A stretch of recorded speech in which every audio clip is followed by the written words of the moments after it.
I'll write the first part of the story for you in simple, engaging English with Korean names as requested. Here's a 800-word section in third-person style. Admiral Dae-ho stood on the bridge of his massive command ship, looking down at the blue-green planet below. Earth looked small and fragile from space. His fleet of 20 warships surrounded the planet like hungry wolves around prey. "Admiral, our scans are complete," said Officer Sunwoo, handing over a thin tablet. "The humans have only basic space technology. Their best weapons use simple explosives and metals." Dae-ho smiled as he reviewed the data. His people had mastered travel between stars centuries ago. They had conquered 12 planets already. Earth would be number 13. "Their most powerful bombs are nuclear," continued Sunwoo. "But our shields can easily block that energy." The Admiral nodded, pleased with this information. His invasion would be simple and quick. The Stellar Alliance needed Earth's resources, and humans would make good workers once they surrendered. "Begin the invasion plan," ordered Dae-ho. "Send the first ships to their major cities. I want control of this planet in 5 days."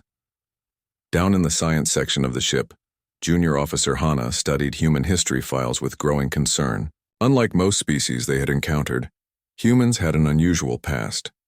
While most civilizations developed technology in predictable patterns, humans had spent thousands of years perfecting combat with metal weapons before they even discovered electricity. Hana walked quickly to the bridge. She needed to share this information with Admiral Dae-ho. "Sir," she said, approaching the command platform, "I've found something unusual in human history." Dae-ho barely looked at her. He was busy watching the first invasion ships leave the docking bay. "What is it?" he asked, clearly uninterested. "Humans have unusually diverse combat traditions," Hana explained. "They've spent thousands of years fighting each other with metal weapons before developing technology. They have hundreds of different fighting styles." The Admiral laughed. "Metal sticks against our plasma guns? That's your concern?" Several officers around him also chuckled. Hana felt her face grow hot with embarrassment. "No, sir, but—" "Return to your station, Officer Hana," Dae-ho interrupted. "Focus on useful information." Hana bowed slightly and left the bridge, but her worry remained. There was something about human history that didn't follow normal patterns. The first invasion ships entered Earth's atmosphere, their hulls glowing red from the heat. Inside each ship, soldiers checked their weapons and armor. Their gray uniforms were lightweight but could stop most projectiles. Their helmets connected to the ship's computer, showing them information about the surrounding area. Commander Junho led the first landing team. As his ship touched down outside a city called London, he addressed his soldiers. "Remember your training," he said. "Their weapons cannot hurt you. Our shields will stop their bullets. Show no mercy, but try to capture their leaders alive." The landing ramp lowered with a hiss of steam. 50 soldiers marched out onto Earth soil for the first time. The sky was cloudy, and a light rain fell on their helmets. In the distance, they could see human military vehicles approaching. Primitive, tanks and trucks carrying soldiers with simple guns. Junho smiled behind his helmet. This would be easy. The first human tanks fired. Shells flew toward the alien soldiers but exploded harmlessly against invisible shield barriers. The aliens returned fire with plasma weapons that melted through the tanks like butter. "Forward," ordered Junho. His soldiers advanced steadily. Back. On the command ship, Admiral Dae-ho received the first reports. Everything was going perfectly. Human weapons were ineffective against their shields. 3 major cities were already surrounded. Earth's governments were sending desperate messages asking for terms of surrender. "Prepare the broadcast system," Dae-ho told his communications officer. "I will address the humans in 1 hour. They should know the conditions of their surrender." Officer Sunwoo approached with a new report. "Sir, we've captured their military bases in 7 countries. Resistance is minimal, just as we predicted." Dae-ho nodded with satisfaction.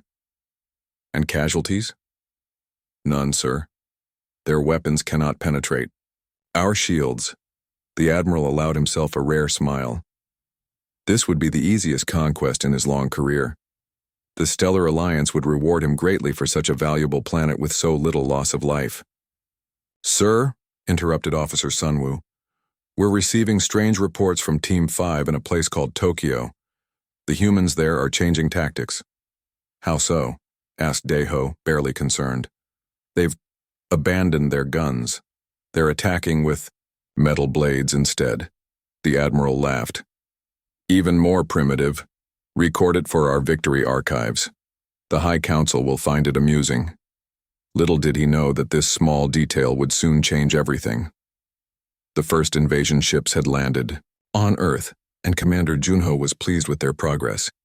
His team had secured the area around London with minimal effort.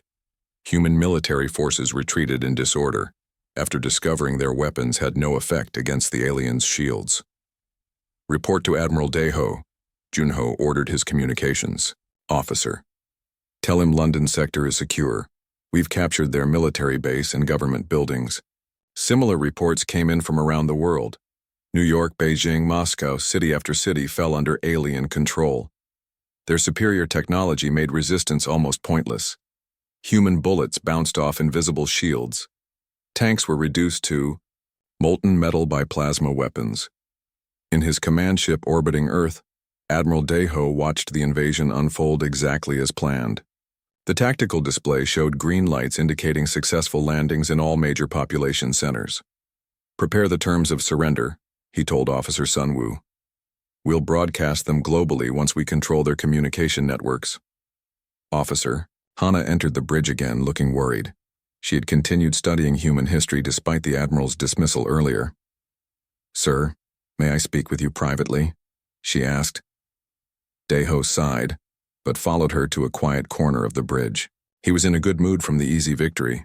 What is it, Officer Hana? I've been studying more human records, sir.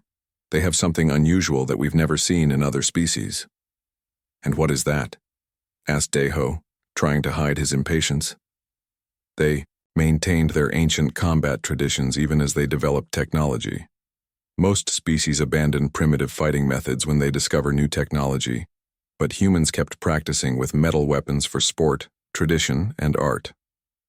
The Admiral frowned. How is this relevant to our mission? I'm not sure, sir, Hana admitted. But it seems important that they have thousands of years of experience with close combat using metal weapons. No other species we've conquered has maintained such traditions. Daeho shook his head. Officer Hana, I appreciate your thoroughness, but we're winning this war without a single casualty.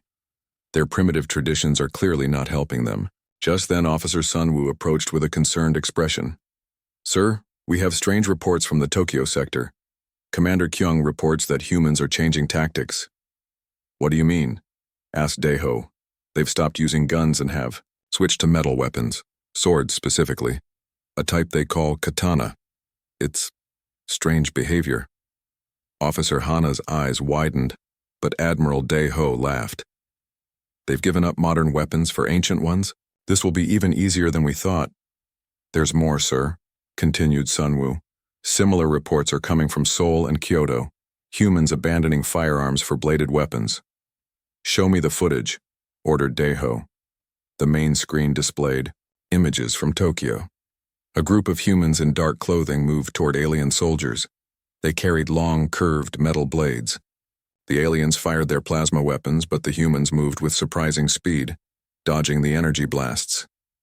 This is ridiculous, said Daeho. They can't possibly think. His words stopped as he watched a human warrior close the distance with an alien soldier. The alien's shield flashed as it activated, but the human's sword passed through it completely. The blade cut through the alien's armor as if it were paper. What happened? Demanded Daeho. Why didn't the shield stop that weapon? Officer Hana stepped forward. Sir, our shields are designed to stop energy weapons and high-velocity projectiles. They create a frequency-based disruption field that... Simple terms, officer. Our shields don't stop slow-moving solid objects, Hana explained. They're not designed for that. We've never needed that feature because no species has used such weapons against us in centuries. On the screen, more humans with swords approached the alien soldiers. The aliens fired frantically, but the humans moved in practiced formations, some falling to energy blasts, but others getting close enough to strike.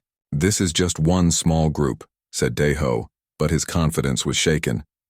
It won't affect our overall victory. Officer Sunwoo checked his console.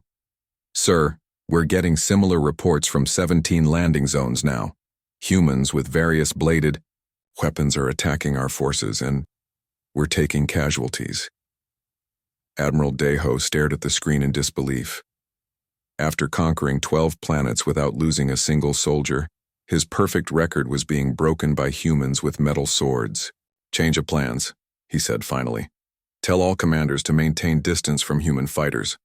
Use long-range weapons only.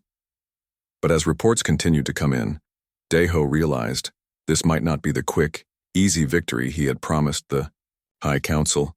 These humans were more dangerous than they appeared, and Officer Hana's research suggested they had been practicing with these weapons for thousands of years. For the first time since the invasion began, Admiral Daeho felt a flicker of doubt. 3 days had passed since the invasion began. Admiral, Daeho paced nervously on the bridge of his command ship. The situation on Earth was changing rapidly and not in his favor. Status report, he demanded from Officer Sunwoo. Sir, we've lost contact with Forward Base 7 in Tokyo, reported Sunwoo, his voice tight with tension, and Forward Base 3 in Moscow just went dark. How is this possible?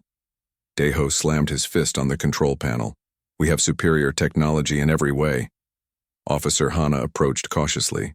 Since her warnings about human combat traditions had proven correct, the Admiral now listened to her more carefully. Sir, humans are adapting faster than any species we've encountered, she explained. They're sharing information globally about our shield weakness. The main screen showed footage from Seoul. A group of humans wearing traditional clothing moved with incredible speed toward alien soldiers.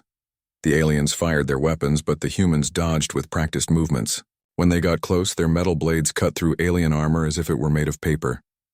Our shields are totally ineffective against their blades, said Hana. The energy field is designed to stop high-speed projectiles and energy weapons, not slow-moving solid objects. Daeho watched in horror as more footage appeared on screen. In London, humans wielded long, straight swords. In the Middle East, they used curved blades. In China, they fought with spears and staffs. Each region had different weapons and fighting styles, but all were equally effective against the alien shields. This is impossible, muttered Daeho. How could a primitive species defeat our technology? It's not primitive to them, Hana replied. They've been perfecting these fighting styles for thousands of years. While we developed technology and forgot how to fight without it, they kept their ancient combat traditions alive. Commander Junho's voice came through the communication system, filled with static and panic. Admiral, we're under heavy attack in London. The humans, they're using weapons from their museums. Metal swords that our shields can't stop. We need immediate extraction. Before Daeho could respond, the transmission cut off abruptly. Commander Junho? Commander? The Admiral turned to Sunwoo. What happened? We've lost contact, sir, Sunwoo replied grimly. The entire London team is gone. Officer Yun Ki, who monitored global communications, looked up from his station with surprise. Sir, the humans are broadcasting a message. They're transmitting it directly to our frequency. Put it on screen, ordered Daeho. The face of a human woman appeared. She wore a military uniform and had a stern expression. This is General Kim, of Earth United Defense, she said. To the alien invaders, we have discovered your weakness. Your technology is impressive, but incomplete. You forgot the most basic form of combat. The screen showed footage of humans training with various bladed weapons. Some moved with fluid grace, others with powerful strikes. All demonstrated incredible skill developed over years of practice. While you relied on your shields, we kept our ancient traditions alive, continued General Kim. Every culture on Earth has its own blade fighting style. We have millions of trained practitioners. Your invasion has merely united us. More footage showed humans retrieving swords, spears, axes, and other weapons from museums, private collections, and martial arts schools. They moved with purpose and determination. You have two options, said General Kim. Withdraw immediately, or face complete destruction. You may have space travel, but we have 5,000 years of sword fighting experience. The choice is yours. The transmission ended. The bridge was completely silent. What are your orders, Admiral? Asked Officer Sunwoo finally. Daeho stared at the tactical display. Red lights now outnumbered green, showing how many of his forces had been lost. This was supposed to be an easy conquest. Instead, it was becoming a disaster. Send reinforcements to the remaining bases, he said at last, and distribute portable force fields to all soldiers. They must maintain distance from the humans at all costs. Will that be enough? Asked Hana quietly. Admiral Daeho had no answer.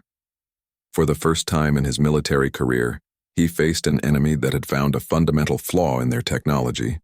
All their advanced weapons and shields meant nothing against a simple metal blade in skilled hands. And Earth had millions of such hands, trained through traditions older than his entire civilization. 1 week had passed since the invasion began. Admiral Daeho barely recognized his own command center. Officers rushed between stations with panicked expressions. The tactical display showed mostly red indicators now: lost bases, destroyed ships, and broken communication lines. Admiral, we've lost contact with Forward Base 12 in New York, reported Officer Sunwoo, his voice hollow with exhaustion. That's the 5th base today. Daeho stared at the global map. His invasion force was being systematically dismantled by humans wielding what should have been outdated weapons. The portable force fields they had distributed to their soldiers had proven only partially effective. They worked, but drained power quickly, and skilled human fighters could still find ways past them. Show me the latest footage, ordered Daeho. The main screen displayed scenes from around the world. In Japan, fighters in light armor moved with incredible speed, their katanas flashing in the sunlight as they cut through alien defenses. In Europe, humans wielded heavier blades with powerful, precise movements. In Africa, warriors with spears and shields overwhelmed alien positions with coordinated attacks. How are they organizing so effectively? Asked Daeho, watching humans from different countries using completely different fighting styles, all equally deadly against his forces. Their global communication network remains intact, explained Officer Hana. They're sharing information about our weaknesses and coordinating attacks worldwide. But more importantly, they're drawing on traditions that never died out. The screen showed footage from what humans called martial arts schools, people of all ages practicing with wooden versions of bladed weapons, moving through forms and patterns with careful precision. These are not soldiers, said Hana. These are ordinary people who study these fighting arts as a hobby, for sport, or to preserve their cultural heritage. Now they're using those skills in real combat. Senior Officer Tae-min entered the bridge, his uniform torn and bloodied. He had just returned from leading an emergency evacuation of the Seoul base. Admiral, it's worse than we thought, he reported, his voice shaking. The humans are opening their museums and private collections. They have weapons we've never seen before, curved blades that hook around our portable shields, flexible weapons that strike from unexpected angles, throwing weapons that can hit from a distance. And they know how to use them all? Asked Daeho incredulously. That's the most surprising part, said Tae-min. They have experts for every weapon type. Some humans have spent their entire lives mastering just one fighting style with one specific weapon. The screen showed a human woman demonstrating perfect form with a thin, flexible sword that seemed to bend around defensive positions. Another showed an older man wielding 2 short blades with incredible speed. A third displayed a massive human, swinging a huge 2-handed sword that could cut through multiple aliens with one strike. We train our soldiers to use our technology, said Hana quietly. These humans train their bodies to become weapons themselves. The blade is just an extension of skills they've developed over decades. A new transmission appeared on screen. General Kim of Earth United Defense appeared again, her expression confident. To the alien command, your forces are being defeated across our planet. Your technological advantage means nothing against our combat traditions. We have claimed 7 of your ships and are studying your technology even as we speak. Daeho felt cold fear grip his chest. If humans gained their technology while keeping their combat skills, we offer one final chance, continued General Kim. Complete withdrawal within 24 hours or face total defeat. You brought space technology to a sword fight and discovered too late which was more valuable. The transmission ended. The bridge was silent except for the beeping of consoles showing more lost positions. "Admiral," said Officer Sunwoo hesitantly, "the High Council is demanding a status update. What should I tell them?" Daeho looked around at his officers, seeing the same realization in their eyes. They had gravely underestimated these humans. What had seemed like primitive traditions had turned out to be their greatest strength. "Tell them." He paused, the words bitter in his mouth. "Tell them we are initiating emergency protocol. Full retreat." The Grand Council chamber of the Stellar Alliance had never been so quiet. Admiral Daeho stood alone in the center, facing the 12 council members who sat in a semicircle above him. His uniform was clean, but his posture showed defeat. This was the first time in the Alliance's history that they had completely withdrawn from an invasion. "Admiral Daeho," began High Counselor Minji, her voice echoing in the silent chamber. "Explain how a technologically inferior species defeated our most advanced fleet." Daeho took a deep breath. "Counselors, we made a fundamental error in our assessment of humans. We measured their advancement only by their technology, not by their combat abilities." He activated a holographic display showing humans practicing various fighting styles with bladed weapons. "While we developed technology to overcome our physical limitations, humans maintained and perfected their ancient combat traditions alongside their technological advancement. When our shields proved ineffective against simple metal blades, they had millions of trained practitioners ready to exploit that weakness." "That cannot be the only reason," argued Counselor Jiho. "We have faced many species with various weapons. The difference is in their diversity," explained Daeho. "Most species develop a single dominant fighting style. Humans have thousands. Each region of their planet preserved different traditions, different weapons, different techniques. The display showed various bladed weapons from Earth, curved swords, straight swords, spears, axes, and weapons the Council had never seen before. Our tactical systems couldn't adapt quickly enough," continued Daeho. "When we developed countermeasures for one fighting style, they would switch to another.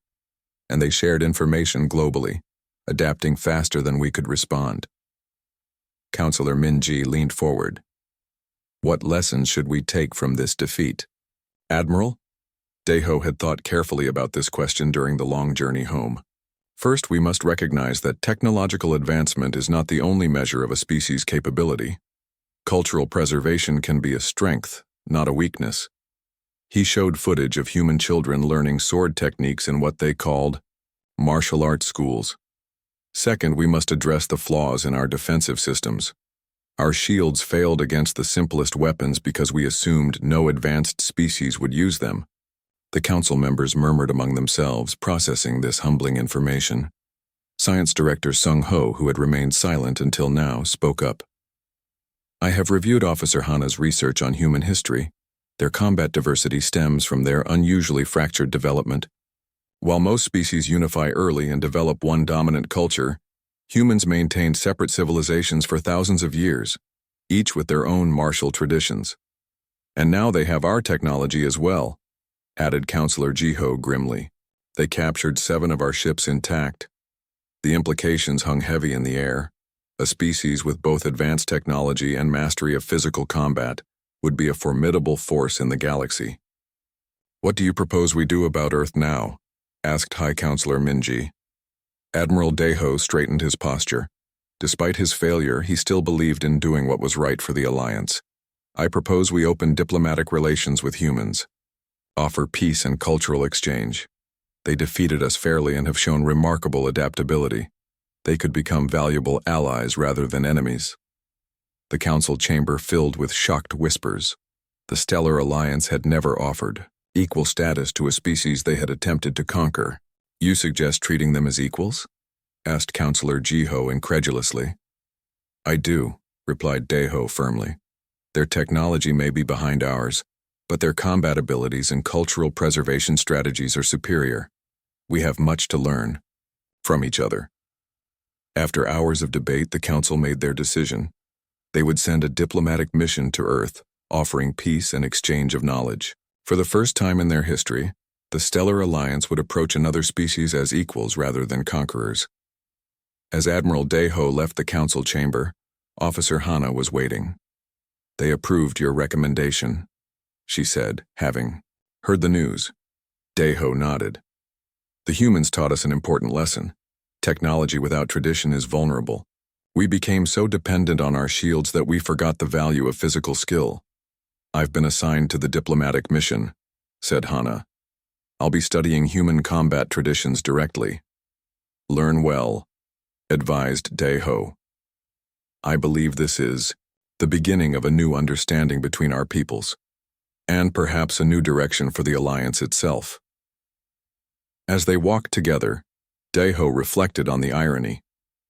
They had gone to Earth seeking conquest, but instead found wisdom. Sometimes, defeat could teach more valuable lessons than victory.